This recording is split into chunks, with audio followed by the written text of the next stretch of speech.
Red Hook is an incredibly diverse neighborhood.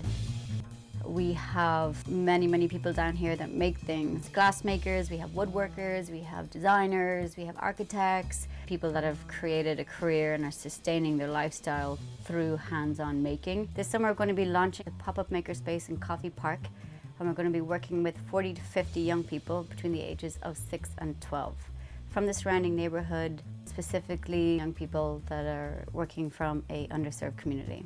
We focus on very simple shapes, simple forms, introduction to gluing and soldering, basic construction skills.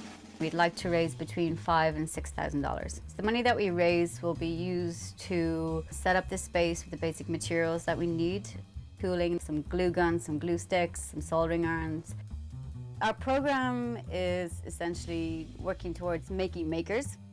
In Red Hook, we have a huge population of makers. The first actual dress I made for myself was the wrap dress, and I wore it out onto the street, and I went to the subway, and 6 different people stopped me. Growing up, I would go with my grandma to Goodwill and Salvation Army.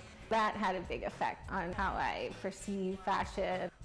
To be able to be a successful maker is belief in yourself and belief that anything is possible.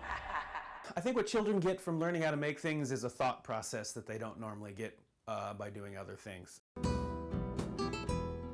The way you learn how to make something is you do it again, you break it, and then you build it again, and then you break it, and then you get it right.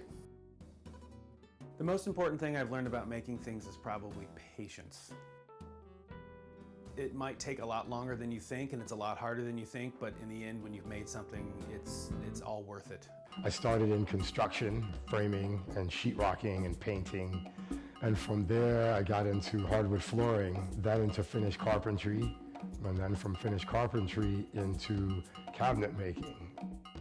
If I was speaking to one of the kids taking this program, I would say learn as much as you can from anyone willing to teach you.